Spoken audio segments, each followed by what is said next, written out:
So are you going live on your profile and then sharing it to the group, or are you going live in the group and then sharing it to your page? I'm going live to my business page. Okay. I'm going to share it to Your profile and then sharing it to the group, or are you going live in the group and then sharing it to your page? I'm going live. How funny. Hang on a second. Going to share it to your profile and then sharing it to the group, or are you going live in the group? Sweet. All right. Cool. So what we're going to do is I'm going to go live on my page, and then I am going to share this in my group. You can't go live within a group and then share it outside if it's a closed group. Mm-hmm. Here is the Facebook Live with Brendan on cold email. Starting the convo and CRM tools. And we will put this in a pretty little background and share the link. We are live. Cool, man. That should be shared now. Hey, Facebook. What's up, Facebook in 2 spots? Cool. All right. So for you guys who are watching, those of you who are on with us, please hit the like button and the love button. It helps other people see it. That way we can kind of get this going. And today we have Mr. Brendan with us. Brendan Allen Barrett, who is going to drop some knowledge on us about cold emailing, starting the conversation using cold emailing, and then we're going to get into some of the CRM tools that he uses. The guy is an animal. If you don't follow him, you should. Brendan. Oh, well, shucks. Thanks for having me. Absolutely. Yeah, so the folks who don't know me and don't know the business world that I come from, I cut my teeth in sales, knocking on doors, selling residential painting work. We'd go door to door and drop flyers if you weren't home and basically ask if we could paint your house. That's how I cut my teeth in sales. Then I went into retail sales, selling electronics. Again, base plus commission. And then once I graduated college, I thought I was going to move to California and get a job in public relations and communications. Turns out nobody wanted to hire me full time because I wanted full time work. Some people were hesitant to hire me even part time because they figured I'd find full time work and quit on them. So the first legitimate job that I came across was a sales gig in the construction industry. Growing up the son of a union carpenter, I was trying to stay away from construction, but it didn't happen. And now a big part of my business still today, even having relocated from Southern California to Arizona, is business development for civil engineering and construction companies. Wow. So I've done, a couple $1 million in revenue over the last couple of years. Last year, I did about $2.5 million. And that's built on the back of cold calling and cold email and door-to-door prospecting. So this stuff works, and you can generate a lot of money with it. But yeah, where do you want to start? Well, so I think an interesting thing is you and I both kind of came from the same actual sales world, right? We had a product or a service and we were selling that. Both of us cut our teeth, and both of us went and got our clients with cold calling and cold emailing. So we have all of that in common. And I think what tied us together when you did the Facebook Live in Josh's group, I watched it because I was interested to see how you were going to come off. And the whole point is it's how you come off, right? The reason that people like us kind of frown on cold emailing and cold calling is because people who do it wrong give the general idea a bad name, which makes it harder for us to get through and start the conversation, right? We teach sales in this group, and you're kind of right in line with how I like to view sales in general. I think the cold emailing aspect works wonders when done the right way. that's kind of like where I'd like to start. Is I'd like to get your perception on how you go about it, how you view it, maybe kind of give us an idea on how you structure your message, because I know you do a lot of cold emails first, right? Mm-hmm. And then you follow it up with a call. Mm-hmm. Yeah. Yeah. So, I even do cold email and phone prospecting as a service now. So not only am I going full cycle in the civil engineering and construction industry, but I have clients who are small businesses or solopreneurs who, want to be queued up for the sales conversation rather than playing the phone tag or email tag to queue that up. The goal of prospecting is opening a door to a sales conversation. When I show up in somebody's business or call them on the phone or send them an email, the approach is, hey, this is who I am. This is what we do. I want to explore this because I think there might be a fit. There may not be a fit. And that's why we're having that conversation. And the more you can remove the threat of a sales pitch from that conversation, the more likely it is that they're going to start asking you, well, how much would it cost for you to do this? How much would it cost for you to do that? And that's what I call permission to sell. That's when you can start a sales process. That's when you can enter a discovery phase, play doctor, tailor a scope of service for their specific need, and then pitch them that, rather than pitching them a bunch of bells and whistles that they don't need or care about or have the money to spend. Right. For everybody who's watching this, I know there's a lot of new people in our group the last 4 or 5 days. One thing I want you to really pay attention to is Brendan's demeanor. He's this way with his family. He's this way with his potentials. He's this way with his friends. He's this way on Facebook Lives. This is his demeanor, right? One thing I really want to get across is the old saying is, it's not what you say, it's how you say it, right? Mm-hmm. One of the things that I get into and I delve into is, yes, define your avatar, define your ideal client, but most people stop there. I take it to the next level and show, if you match your ideal clients to who you are naturally, it's a lot easier to start those conversations. And it's really a lot easier to have long-term clients if you can relate to each other.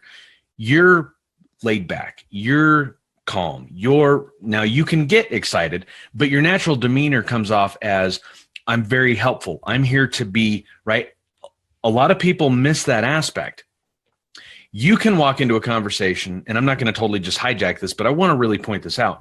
What you just said, the way you start a conversation, if it's an email or a phone call or you walk into somebody's business, is, hey, look, this is what I do. I think it makes sense for us to have a conversation because I think we might be a fit. Not everybody can pull that off. It's your demeanor that allows that to come across. Well, yeah, the demeanor allows it to happen, and I would argue that everyone can do that if they approach it in that manner. If you lower the bar, because a lot of first-time sellers, first-time entrepreneurs, they've never sold, and so they've built up in their mind that there's this all these smoke and mirrors, and they're going to have to wheel and deal and twist somebody's arm into buying from them. Like, I don't want to work with somebody who I have to trick into or cutting me a check. Right. After the fact, I have to provide service. The sale goes on, beyond the transaction.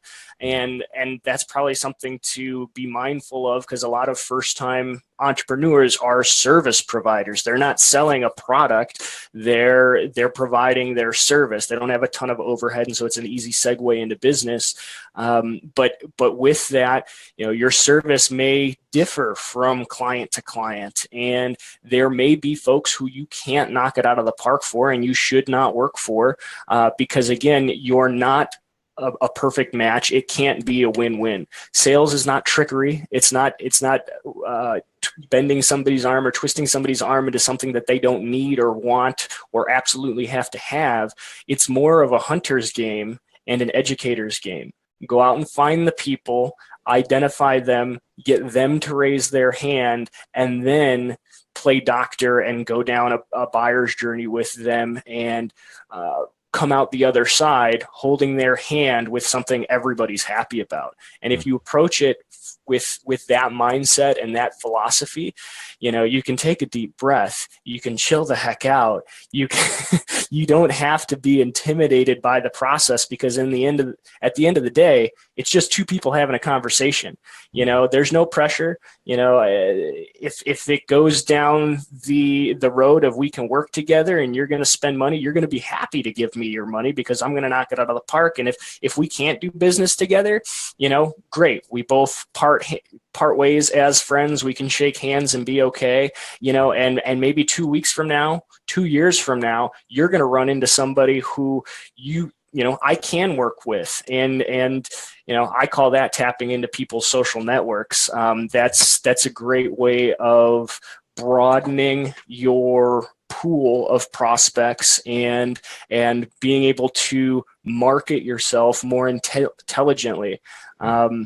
When I am entering a sales conversation or a prospecting conversation with somebody, it's very possible that we're not going to work together. But in every interaction I have, I can learn something about my market and who I think my ideal buyer persona is. Because there certainly are people who from afar look like a qualified prospect. We'll call those marketing qualified prospects. Yep. But then you actually exchange in a conversation and you find out their problem is a little bit different than the folks I can help. And this is why. And now moving forward, I can learn how to identify that person from afar so that I don't have to be the filter, so that I can disqualify them or segment them on my list and spend my waking hours or, my physical presence and time conversing with people who are closer to a purchasing decision, who are on the fast track or traveling in the fast lane towards a purchasing decision that's in my interest.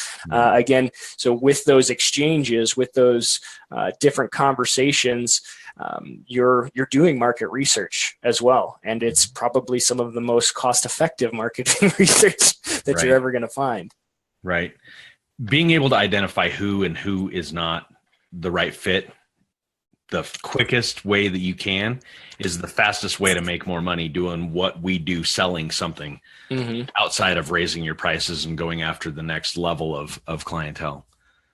Okay. So when you start specifically, if you've identified, and I want to give you a scenario, but first I'd like you to go through and kind of give us an idea. How do you identify a marketplace or a segment that you're going to go after to prospect in? Meaning, Brennan does this thing, and say you're looking to go into another state or another district or whatever it is. How do you go about identifying the prospects to begin with? I look to where there's been success before. So if I'm new to a market and I'm just starting out as a service provider, a one-man doer seller, a one-man shop, what I am bringing to market has probably been done in some capacity before. And so I'm looking for people who have already demonstrated a pattern of purchasing that service. And those are the people I'm going to introduce myself to. And chances are they're working with somebody and they're content with who they're working with. It's going to be more a needle in a haystack to really find people who are ready to interview you now, unless, of course, you're in an industry where there are job boards that exist. If you're a copywriter, there are job boards everywhere, and you can identify those businesses who have posted ads for copywriters and start sending them cold emails or start calling them on the phone. Stand out from the pack of resumes and portfolios they're receiving in their system. Purchasing decisions, and I know this from selling, and you'll know this from selling as well. Buying processes don't align with selling processes always. You're fit when you flow into their pattern. You're not going to stand out. Right. And so if you can break the mold and give yourself an opportunity, it's like construction is one good example. There's a lot of red tape around publicly funded projects. And so they advertise a project, they put it out to bid. Everybody's supposed to give a price on that scope as it's defined by the bid documents so that you're comparing apples to apples. Everything comes down to price. But if you can break the mold by demonstrating that your character or the way you operate is somehow superior compared to the other options that they're demonstrating, you no longer have to compete on a solely a price basis. Now you're competing for value, and higher amounts of value are going to be worth higher compensation. And so they might be able to deviate away from what they were typically shopping for a greater sense of value add, which hopefully is you as the service provider. But those bid advertisements, or postings for copywriters, that's a great opportunity to identify people who are in the fast lane towards a buying decision on a service that you can provide them, or maybe they're they're driving in the slow lane. They're not super fast, because they have people that are coming in, and they're going to have to buy a couple of times and realize why these guys are a waste of time, and your higher price service is a better use of their time, which takes you into prospecting is not a one and done game. Prospecting is starting a conversation. Persuasion sometimes happens over a period of not moments, not minutes and seconds, and sometimes not even days, but months and years. You make contact with somebody, stay in contact with them, be of service through your content strategy. As far as I'm concerned, salespeople are content promotion before Facebook ads and pay-per-click. Right. Totally. You've gone out, you've had a conversation with these people. You can create segments within your prospecting list, and within each of those segments, you can identify pieces of content that are going to be that much more meaningful to them. So if you are, in addition to your active sales strategy and your direct marketing stuff, you're adding a content marketing element to your business development strategy, your marketing strategy, you can start sending targeted traffic towards those elements. The more targeted the traffic is, the more likely they're going to spend time and consume that content, the more that lends to your inbound strategy. If people are consuming your content, Google, notices that. Facebook notices that. They start giving you exposure to more people through organic means, because you were very intentional about who you pushed towards that content in the first place. And then again, not over moments and seconds, but over months and maybe even years, people who weren't in the fast lane towards a purchasing decision learn something. They learn something about themselves. They learn something about the other service providers that they've been working with. And if you've positioned yourself right, they should be learning that you're the guy to go with next, so that they can put this silliness behind them. Right. Well, an interesting thing about people who sell and have to provide through selling their thing, and people who do that and make a killing, the people who make a killing do it, set that up. It's called a pipeline, right? And it's not just focusing on who can I close today, who can I get to buy this week, who's going to close this month. It's who is this maybe make sense for, and whatever their path is their path. But here's the constant engagement and information and content to build that pipeline. Because it's certainly true that most buyers are, I don't know what this latest statistic is, 90 something percent, they've made up their mind to a factor of 90% by the time they've engaged a salesperson or the actual service provider. They're down to price. They think they know exactly what they want, and they're trying to find the best price for what it is that they think they want. If you're trying to educate a group of people or single prospect on why your service, which is positioned differently than all the other guys in the field, is the perfect fit for them, it would be ideal to be part of that education process. And, for you as the seller, that is your pipeline. But it could start with partnering with what you would call referral services, but they are, people who influence the purchasing decision.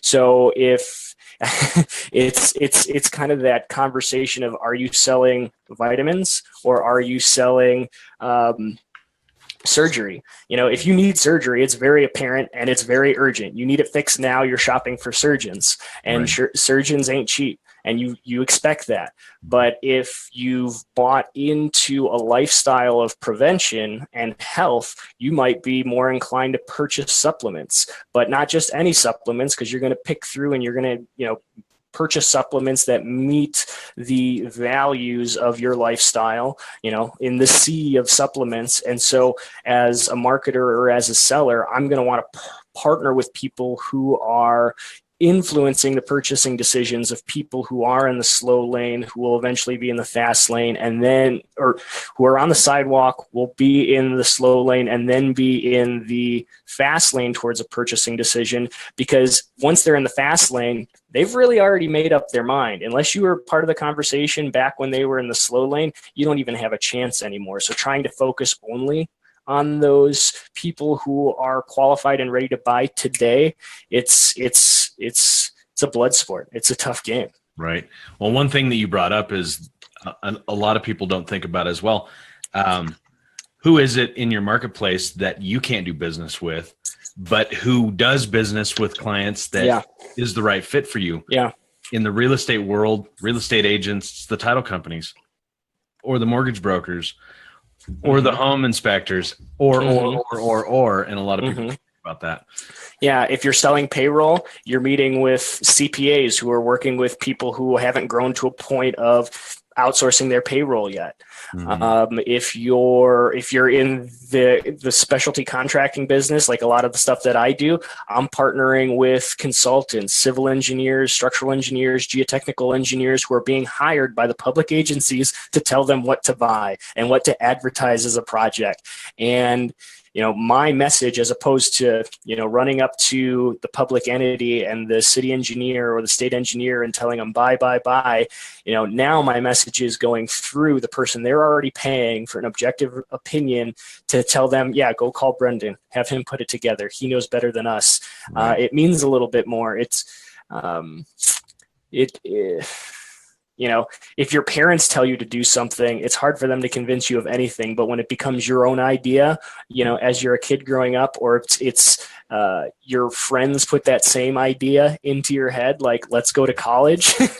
Right. Your parents could tell you that 100 times. And if you think going out and partying is a better use of your time, that's what you're going to do. But if your friends start to qualify and get into colleges, now it's all of a sudden going to seem like a good idea to you too. It's sometimes you are not the messenger for your message, and that you have to take the ego out of it if you want to successfully sell whatever it is that you have to sell. Right. Okay. So the emailing thing, you've identified who in the marketplace could be your ideal prospect, and you're going to go collect information. Maybe we'll get into that aspect. Maybe we won't. When you go to send those cold emails, how do you structure, like, what's the approach that you take in how your approach is going to come off through cold email? If it's a brand new market, I'm going to start with the shortest path to victory, which is that discovery. I want to accomplish in my prospecting a discovery phase, especially if I'm selling a service. It's not a pre-manufactured thing. It's not one size fits all. I need to discuss the process with the prospect, play doctor, customize the scope of work, and then sell it. So I want to get to a discovery phase. So that's step one. In my sales process. So in my prospecting process, that's effectively what I'm pitching. Hey, my name is Brendan. I do these things. I've done this stuff for people in the past. These are, an example of some of the results that we've accomplished. I think I can help you accomplish X. And for that reason, I think we should talk. And then try to schedule forward. And, as you enter your sales process, you're going to want to every step of that sales process. The goal of each step is just to make it to the next step. So when I'm sending an email, I want them to respond. As we're exchanging in emails, then I want to set a date. Then I want to get on the phone. Then I want to meet with them in person. Then we're entering our full sales process. So in some industries, in some markets, you can do it with a quick pitch. This is who I am. This is what I do. This is what I think I can accomplish for you. When's a good time to chat? Sometimes you're going to hear crickets. In the civil engineering and construction industry, I can straight up ask people, who's the person to talk to set up a lunch and learn? And they have a process for it, so it works. Mm-hmm. But then when I go to, that's the case if I'm marketing to those consultants who are influencing buying decisions. But if I'm going directly to the end user, the street supervisor, superintendent, city engineer, I might have to network with that guy first before he can champion my cause and get me a lunch and learn with that agency. So there's a different approach. Mm-hmm. And so with a cold email, if it's that city engineer or end user, somebody who can actually cut me a PO, it's more of, hey, what are your thoughts on this? Or are you guys going to this next conference? I love the idea of, or I've done it now a couple of times for a couple of different shows, hey, are you guys going to be at this next show? Mm-hmm. It's like an 11-word email. Get them to engage. You're not going to be there? That's too bad. Maybe we should set a time to get together. Yep. Yeah, and if they say yes, I found that people now are approaching me, people I've never seen before. They're just names on my list. They start approaching me. They know me by name. They've seen my picture, so they in the email thread, so they recognize me. And I'm not having to go out and hustle in a show. People are coming up to me. We're having a meaningful conversation, and we're advancing that conversation to the in-person meeting back in their office where we can advance it into a discovery phase. Mm-hmm. But I think, it's hard to say what's appropriate for all scenarios because I've already talked about 3. What I think is most important for first-time cold emailers is follow-up. As far as prospecting goes, a lot of people are hesitant to follow up because they don't want to interrupt their prospect. They don't want to piss more people off than turn into customers. And the truth is, this is a form of interruption marketing. Mm-hmm. Just like TV ads, just like radio ads, just like Facebook ads, you have to interrupt people to get their attention. Yep. Now, you can be a nice guy about it and not push product down their throat if they're not truly interested, but you're going to have to interrupt them.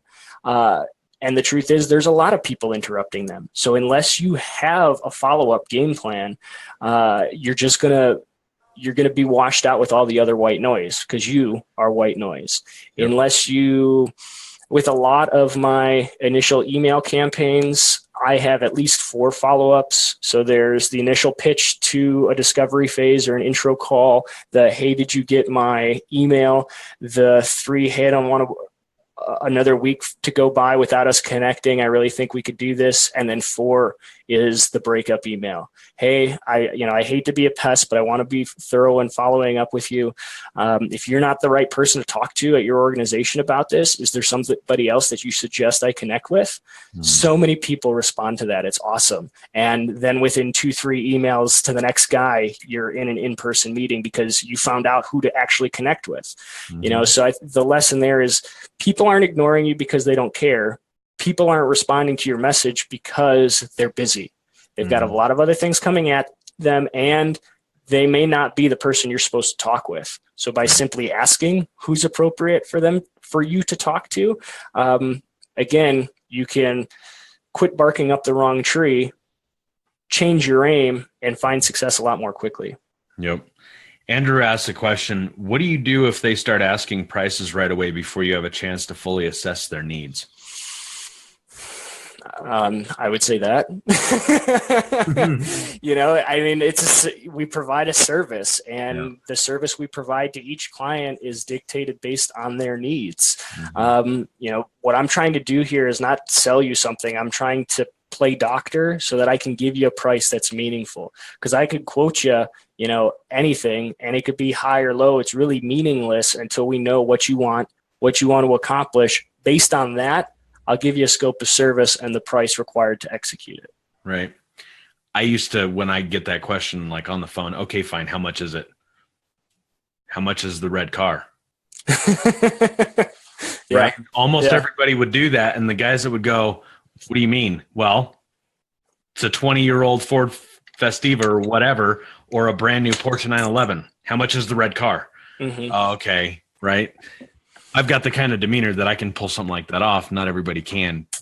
I mean, it's a matter of rehearsing and practice. I mean, I still, in the last Friday night biz talk, I was lurking in the comments instead of participating because, it was Friday, and I was telling somebody who was struggling with, speaking in front of other people that I've been selling for a while. I still practice shit in the car, driving to appointments. Yep. You get new objections every day. The game is always changing. Your industry is probably changing. And so you're going to get new questions from time to time, and you need to know how to answer them and approach them. And not that you're ever going to be able to practice to the point where you don't mess up, but you can practice to the point where you can't get it wrong. So it's okay to, like in sports, whether you're playing hockey, you're wrestling, baseball, nothing goes as smoothly as you can practice it. But with enough practice and skilled practice and perfect practice, you can make adjustments on the fly and make it so that the whole thing doesn't implode on itself. Things can go wrong and you still come out a winner on the other side. Mm-hmm. Absolutely. Okay, so your email process is 4 emails. You send them. We've had a couple of conversations outside of this Facebook Live about this, but I want to see if I've got this right. You send them the first email personally. Your next 3 are automated, right? Well, I'm picking the prospect.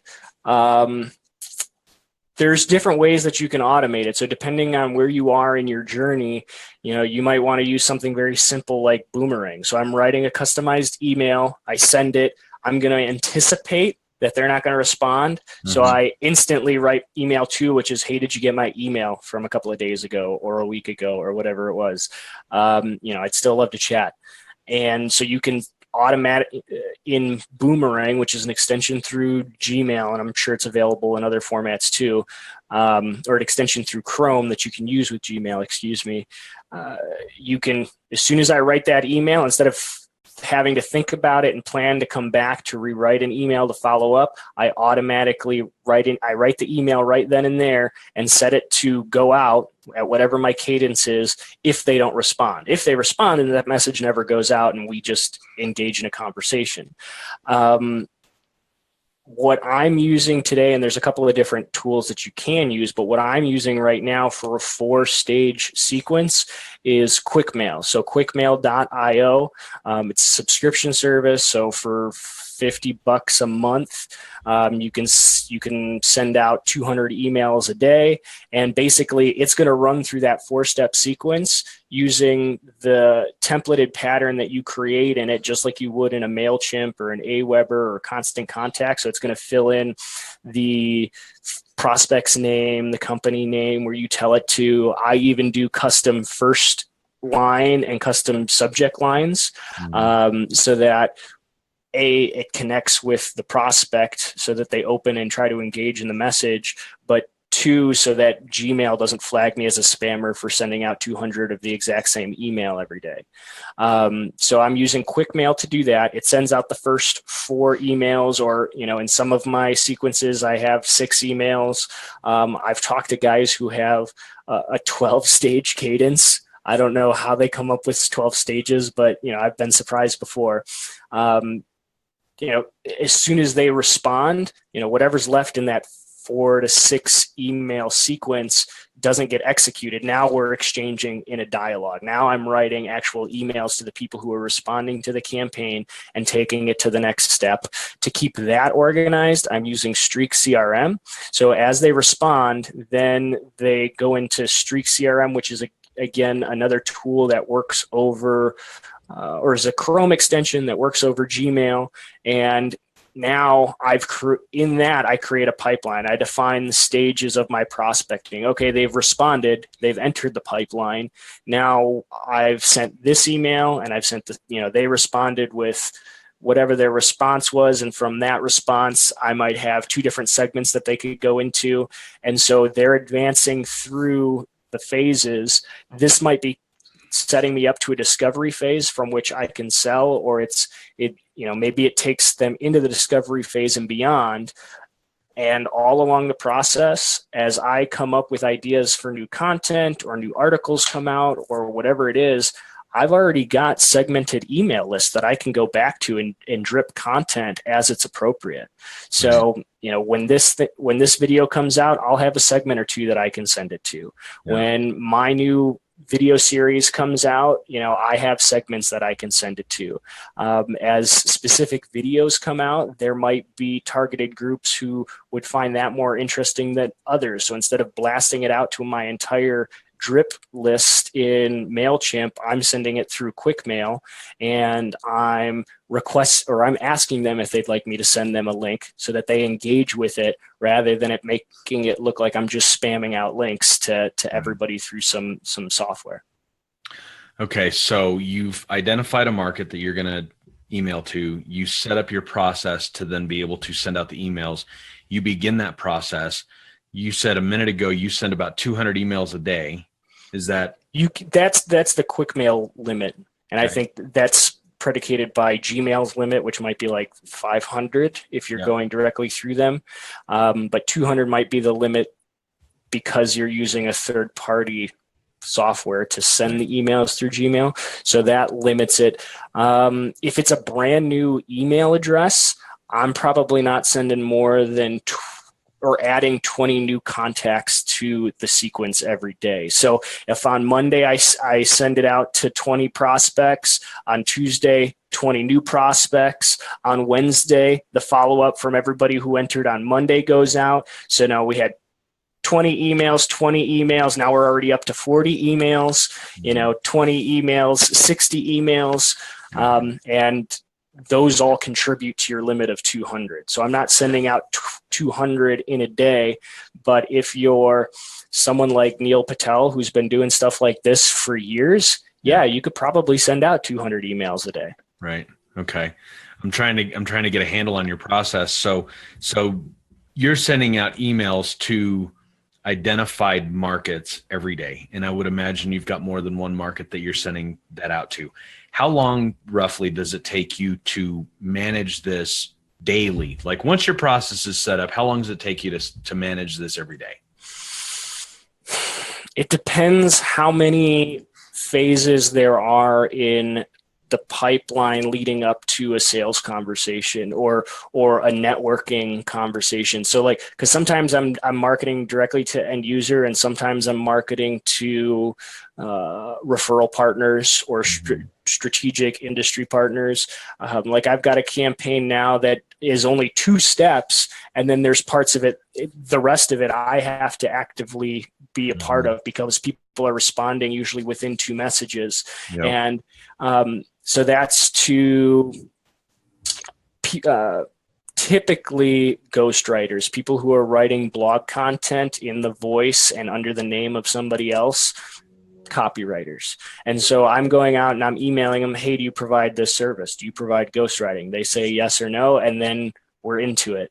But again, I sent them an 11-word email, so they may be hesitant to respond until they get that follow-up. And a lot of them say, oh, I missed your email, or, oh, somehow it ended up in my spam folder. I'm like, if it ended up in your spam folder, I don't know how you found it now, but apparently you did, so whatever. And then they're responding, oh, yeah, I do provide that, or maybe they don't, and that's why they ignored it. And they can say no, but I can now ask them for a referral. Oh, well, do you have any friends in the industry who'd be interested in this type of work? And boom, they're off my list, and their friend is now on my list, or their 3 friends are now on my list. And so if I'm running a campaign like that, and I send out 50 new emails a day, I might get 20 responses. And so now I'm responding to 20 of those people. If they're hovering by their computer, I might be exchanging back and forth almost like it's a text message rather than an email. So it depends how many you're putting out, how responsive that list is to your message. typically, if this thing is set up, I'm not spending more than an hour responding to these emails. I also try to chunk it too. I might not get my day. I might be in 3 meetings in a day and doing a Facebook Live and sitting with a client. So I might not have time in between the hours of 9 and 5 in the afternoon to respond to these emails. So at 7 o'clock at night or 9 o'clock at night, after we put Junior to bed, I'm going in there and I'm responding to these emails, but using Streak CRM, I'm timing them to go out first thing in the morning. So it's the first thing that is in their inbox when they wake up and start looking at stuff. But again, it's only about an hour usually. Okay. Which is a lot better than, the 4 hours a day to make 80 phone calls that I was doing when I did it all by phone. Right. So one thing that I find interesting is you send email first and follow up with that. And the people that are engaged via email, the ones that make sense, you've done some discovery, they want to get on a phone call, then you have a phone call. Mm-hmm. This can be split into a million different ways, and it's going to be different based on the industry. The industry that I came from, they just don't respond to email because everybody who was in my chair, that was their preferred method of doing it. Mm-hmm. I've heard you say this, they were hiding behind the computer, right? Mm-hmm. Instead of getting on the phone. And the people in that industry that I came from were trained, and if they'd get an email from somebody who was prospecting them, they would just ban that email and drop it into a thing. So different markets are going to operate a little bit differently. One of the ways that I do it is I identify a very, very slim percentage of the marketplace that I want to go into. I call them and then follow that up with an email. There's a lot of different ways to do this. Mm-hmm. I'm really interested in the way that you do this because obviously it works in different marketplaces. And some of the markets that we're going into for my ads agency, this does work. So I'm curious, and I know that this is going to vary, but you said that you're starting to do this outsourced for other businesses. What does that look like? It's basically when we're putting together a scope of work, it's how many people do we need to touch to get X amount of responses, to qualify X amount of people, to get a certain percentage, how many do we have to meet with to sell, and then working it back, how many leads do we have to feed into the funnel to make that happen? Okay. So do you do that whole process? Do you do the email, they call you, you sell them on that, and then now somebody's third-party ads agency has a client? I queue up the discovery phase because unless we've been working together for a while, I don't have the background on the full range of your service offering to play doctor and tailor a scope of work and then pitch that scope of work and why all the other things that they're getting quotes for is nonsense. Right. So I'm qualifying, I'm sourcing the leads, I'm creating the list, I'm funneling it through the email campaign, and then I'm queuing it up for a first phone call typically. So I've got access to the calendar or a section of the calendar, or I go through with their Calendly link and manually do it for the end user, my client's client, so that they don't have to, or through the email exchange. I'm trying to do that, or I'm giving them the link to do it themselves if they don't want to play the phone tag or email tag. Okay. Interesting. I'm interested in this for myself. 1, 2, there's a bunch of people in my group that I've heard chatter about this. I know there's services out there that do it. I know that there's even services out there that will cold call for you. What you just said, nobody's going to be able to sell me and what we do the way that I can. Mm-hmm. Right. But this is a totally interesting thing. Andrew asks, would this method work in an industry where emails are rarely listed, but instead they generally have a form to fill out? Name, email, subject, body. The theory works, but the tools that I'm using to be super efficient aren't going to work. Mm-hmm. So if you're sending stuff out via forms, and I would argue the point that there's probably an aspect of that market where you can get the emails. You just got to keep looking. But Right. if you're in the meantime going to start communicating to people via forms, keep it super simple, keep it short. Like I had my brother did this for me. He's one of my VAs. He would send a quick, 11-word question in the form, get a response, and start prospecting to that email address that the response came from. Or sometimes you get a receipt of the form entry and you can follow up to that. So I've pitched blog posts myself. So again, not part of my marketing machine built on cold email, but for the, building content assets. So I've pitched blog posts, got a receipt from the form submission, and with a couple of business days followed up, in a direct response to that. Some of them are no reply and nobody's monitoring it, but typically there's somebody monitoring it, even if they say that they're not. Yeah. And it was that response that actually got them engaged to have a conversation, because the idea that I had pitched didn't really from where they were sitting, didn't really make sense for them, but the follow-up got them to ask me more questions rather than just brushing me off, to the side. And through that series of questions, we were able to settle on a topic, agree to a format, and it's still one of my most trafficked guest posts to date. Right. Well, and back to the whole original concept, this initial contact is only to sell the next conversation, just like copywriting. This is the headline, right? This is reaching out the way you're talking about is the headline, and the purpose of that and its job is to sell that next conversation. Okay. And so whether you're doing it via forms or heck, if you're pitching people who do regular drip email marketing, get on their list and then start responding to their email messages to you.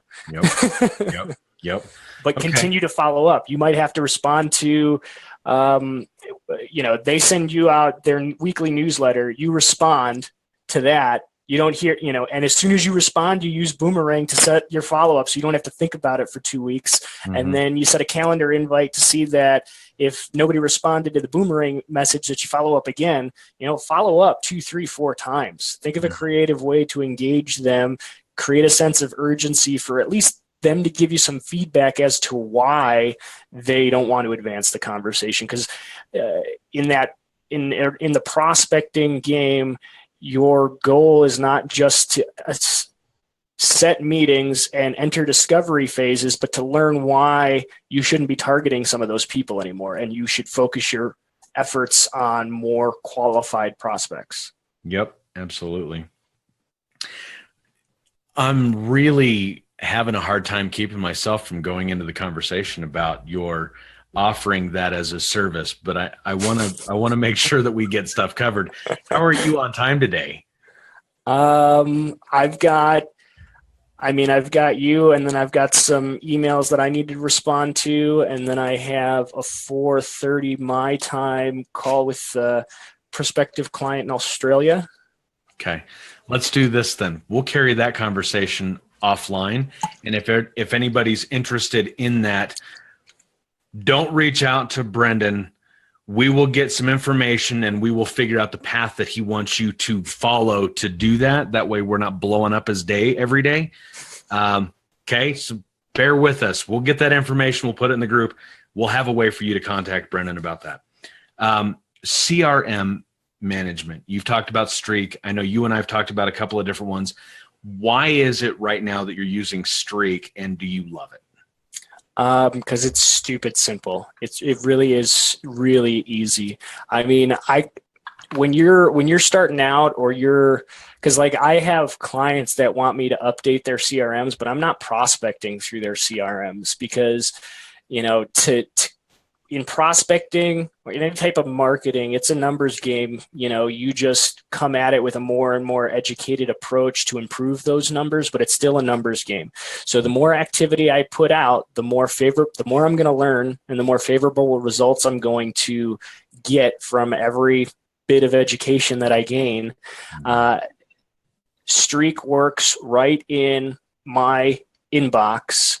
So I can see the body of an email. I can see the prospect information. I can see some of my notes. It's a single click if I have to go in and add more high-level notes. Before Streak, all I was using was my Google Calendar. I was creating call lists as calendar events. They had their own calendar, so if I didn't want to see my call list, I turned it off. But basically, I was keeping single-sentence records on every touch, whether it was email, whether it was voicemail, or if I I called them, we had this conversation, I followed up with this email so that they had the proper information and a summary of our conversation. And that's what I would say, that I'd keep that in the notes so that every time I called them or emailed them, I knew what I was supposed to accomplish in that correspondence because I knew what steps had already been taken. So in keeping records and using CRMs, you can get super complicated, but the more simple you keep it, the more efficient you're going to be. But you also need to be disciplined. You need to be inputting the values every time you correspond with somebody so that a record is maintained. You can't be strategic if you have no data to work from. And then you also need to be disciplined in the formatting that you're using in that record keeping. So if I'm targeting Walmart, I can't have Walmart in my CRM for different prospects. One, Jim from Walmart USA and John from capital W Walt and capital M Mart USA in another, and Walmart USA all one word in the other, because no matter what system you're using, you're not going to be able to search that stuff and tie it all together. Google Calendar before Streak CRM was super easy because I could think of a name, not know where I knew that name from or when I had last talked to them, and just jump up to the search bar on my calendar and search it because I knew the format of how I would write that in my CRM, and boom, it would show up. And I could be, oh yeah, I talked to this guy last week and I've already got a call scheduled for him next week. I don't need to touch this, Yep. Okay. Streak CRM. It pulls through Gmail, so it's easy to manage it right there in one console. And for one person, it's free. Okay. And it's unlimited as far as I know. If you want to start using multiple email addresses, which is I'm at that verge in my own business. So I keep separate CRMs for the clients that I'm working with. But if their account grows and we want to add, a couple different email addresses from which to prospect from or pitch content opportunities from, then we might want to talk about linking those accounts together so that I can share the lists without having redundancies between the different accounts that I'm using. Okay. And does Streak CRM tie into your Google Calendar so it won't allow you to schedule over something that's already happening? Does that make sense? Because I'm thinking, not that it may be a functionality that I'm not aware of, but I mean, you're in your Gmail, and if you're in Chrome, I have all three of those. I have my email open, I have my pipeline open, and I have my calendar open. It's all in, it's one click away. It's easy enough to bounce between. And if you're like some of these fancy guys with multiple screens up, then you can see it all at a glance anyways. Okay. So what are some of the other CRMs that you've used in the last year or two that you no longer use? Well, I used Google Calendar for 2.5 years. So I'm not a big fan of some of these other ones. Some of the ones that I'm looking at, what was the one? Because I've used Salesforce. I've used modifications of Salesforce. I've used Sugar. And again, they're great tools for sales managers and being able to look at the numbers. But as a salesperson, it's the actual seller, whether you're a salesperson or a business owner, not fun to deal with. It slows you way down, and that's ultimately why people don't enter information into those larger systems. What was one that I heard of the other day? Nudge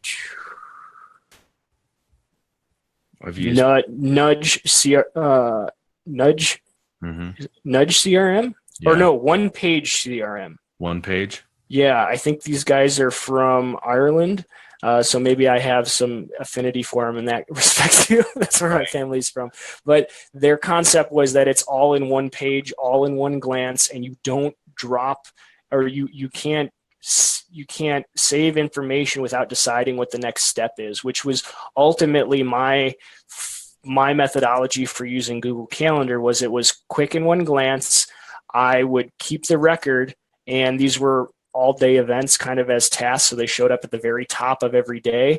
Mm-hmm. And I would make my record and decide what's an appropriate frequency for me to follow up. Is it tomorrow? Is it 2 days from now? Is it 3 business days from now? And then I would just move it. And then, by the time I got to, if today's Monday and I say, well, I should follow up with them on Thursday, I get to Thursday, I don't even have to think about who do I call today because the list was already set up. The way that they described this one-page CRM was that it effectively organizes your tasks in that same way where everything shows up, top view, and it gets pushed down and then back to the top when it's time for you to make the next move to nudge the sale forward, whether it's time to follow up with an email, it's time to make a phone call, and I don't have to think about, should I make a phone call? Should I send an email? Because I've already told myself what I'm going to do next based on what happened before. Yeah. Cool. Okay. This has gone pretty fast. We're already at almost an hour, right? It's amazing how fast these conversations go. So to wrap this up, as far as cold emailing and using a CRM, are there any things that you wanted to bring up that we haven't covered yet? Let me look. The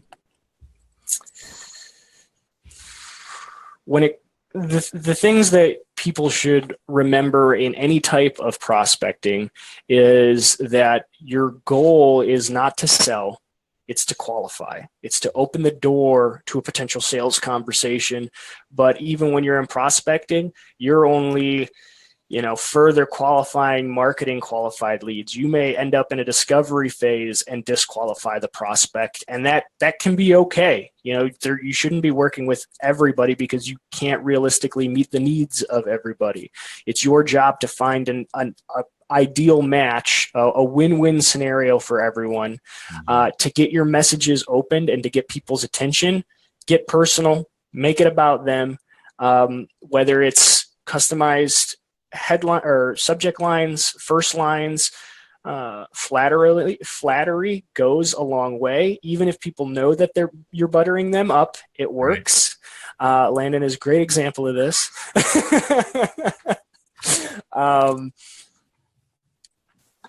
And then I call it tasteful name dropping. I mean, people don't care about you unless they know who knows, likes, and trusts you already. And so whether you're pitching guesting opportunities to get on people's podcasts or blog post opportunities or just to get in the door with a bigger client, you can spin narratives without coming out direct and pitching product or service. Oh yeah, we did a similar project with this agency or this company. They were struggling with this. We walked through this process and we were able to accomplish this. That's what flips a switch in somebody's mind to get them to say, well, how much would it cost for me? Yep. And that's permission to sell. So when somebody's like, well, how much is it for these services? Well, perfect. Let's set a meeting for a discovery phase instead of, and that might be, I don't remember who asked the question, but that might be as far as you need to go with it. Don't get caught up in, oh my gosh, they want a price and I should be able to give them a price. When somebody asks you, well, how much would it cost for you to do this for me? Well, let's set a meeting and discuss what you need and we'll figure out a scope of service that makes sense. And if in fact I can be of service, and once we've gone through that, then I'd be happy to give you a price. Yep. Totally. Cool. Okay. Well, and if they tell you no, put them in a different segment of your list and follow up later when it makes sense. Yep. And always ask. Always. A lot of people take the no and then they're like, okay, always ask. That's fine. It's no now. Does it make sense to have this conversation again in the future? And if so, at what point makes sense? A lot of people don't do that, and they're leaving a lot of money on the table for sure. I even have people that you know, the types of stuff that I'm doing is not a secret. People know, some people realize that they're in a follow-up sequence and they just respond unsubscribe. Hug your haters. Or some people, you know, to that breakup message, yes, Brendan, you're being a pest. Stop emailing my organization. And it's like, hey, man, sorry about that. Yep. You know, I realize if you're the wrong person or whatever this, you know, situation happens to be, if you hug your haters and you come back and let them know that there is a person behind the machine, you know, I've been able to add the unsubscribers back to my list by engaging them, by asking them a question, going back and forth. Again, they're not, they're still haven't identified themselves as being in the fast lane towards a purchasing decision, but they're back in my segment of my list that I can follow up with later when I have something that they will actually find of use, of value. And when you follow up with meaningful, topical information, that's what personalization is. When you send people stuff that they have to have, that they didn't know was out there, that's when they start to appreciate you popping up in their email, you know, their inbox and interrupting them. That's how you get people to thank you for interrupting their day. Yep. It's all about what you can do for them. And if you do something for them that they value and appreciate, they want to keep you around. Absolutely. And I don't know, it's when you stay organized, you can, you know, you might be following up with 10, 20 people in a single mail merge or mass email because they fell into a segment of your list. But to each one of those 10, 20 people, you reached out to them individually. Yep. And you remembered what, you know, they don't think, oh, I'm on a list somewhere. They think, Brendan thought about me. Apparently I'm of enough importance, or our companies, you know, match each other's values enough that we should work together, that he took the time to remember this type of information means something to me. Mm-hmm. And yep. That's persuasion. That's how you start to build rapport. Yep. I'm in the process of defining the word persuasion, because a lot of people put it in the same category as coercion. Mm-hmm. And you know what my message is and what I'm all about when it comes to the selling process. Yeah, I found this really interesting. I'm half chomping at the bit to get off so we can carry on the conversation about doing the cold outreach as a service. That's really interesting. I had no idea. I think maybe I heard something kind of along those lines, but I didn't think it was. I thought it was specific to the industry that you're selling in. Yeah, I mean, I've learned these things through that industry, and now I'm offering it out to other folks in other industries, but with the definition that I am queuing up the sales conversation, because, you know, it would take a lot more for you to train me to be your salesperson, and we could do that, but that's, I mean, I'm not looking for another sales job. Right. I mean, I could train my team, you know, but we're talking about longer term engagements, and more long-term and costly contracts to be able to do it. It could be done, but we got to play doctor, and we got to add up the values, and we got to make it make sense. Yeah. No, I am all good with doing the sales aspect of what it is that we do. I know there's a lot of people out there that would make sense for. Mm-hmm. And I kind of see where you're heading with that. And for some people, yeah, I mean, for some people, they're early enough in their journey where it makes sense that they start adding sales skills to their arsenal and learning how to prospect, so that at a later date, they can delegate it out, but know how to train somebody and know how to identify when the wheels are falling off and when they need to retrain somebody, or they can then outsource it and then appreciate it. You know, for some people I talk to, it's, hey man, I know you want this done for you, but I think you're going to see a greater value add if I train you to do this first, and you do it until you reach a certain level. And at that point, it makes sense to reinvest by outsourcing it to me. Yeah. It doesn't make sense to outsource stuff completely without understanding what it is, because then you don't know what to expect results wise, right? Mm-hmm. Hmm. I mean, in anything that I do, because some people are there, like they don't have the time to add new sales skills and prospecting skills. They don't quite understand what I'm doing either. And so in anything that I'm doing, there's transparency. Hey, this is how I'm doing it. You own the data. I'm building these lists for you. You get an updated version of it every month. So you can say, these are the people who haven't responded. These are the people who have. This is where they are in their level of response and interaction with the campaign. And these are the people who aren't in the fast lane towards a purchasing decision. These are the segments that they're shaking out into, so that we can circle back to them with targeted content. Yep. And maybe nurture them towards being in the fast lane. Yep, totally. Very cool, man. Thank you very much for coming on today and doing this. I think it probably makes sense to just figure out maybe 30 days from now, you and I do another one of these on this topic and take it to the next level and break down what it is that you do third party, how people can do it, the whole 9 yards. We'll have a conversation to kind of figure that out. But I think there's a lot of people it makes sense for who know how to do it. My group is really interesting. About 50% are business owners that know how to do it, that are looking for a better way to do it, more effective, more efficient. And about 50% are new-ish business owners that maybe they've stumbled into a couple of clients and they've got a business, but they're really looking to learn how to prospect and then sell and then manage the client relationship. So there's probably a good mix based on how it is you go about doing that from this group that would be a fit to be a client. Yeah. Sweet. Right on, man. Thank you so much for coming on and doing this, Brendan. Yeah. Thanks for having me. This was a fun conversation. Yeah, it was.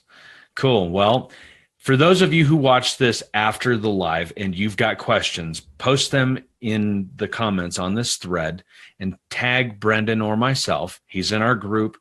He'd be happy to, I'm sure, answer questions for you about cold emailing, how to manage a CRM. And if you have questions about carrying this conversation on further, leave us those as well. Brendan will be back. Cool. Right on. Peace out, Cub Scouts. You guys have a great day.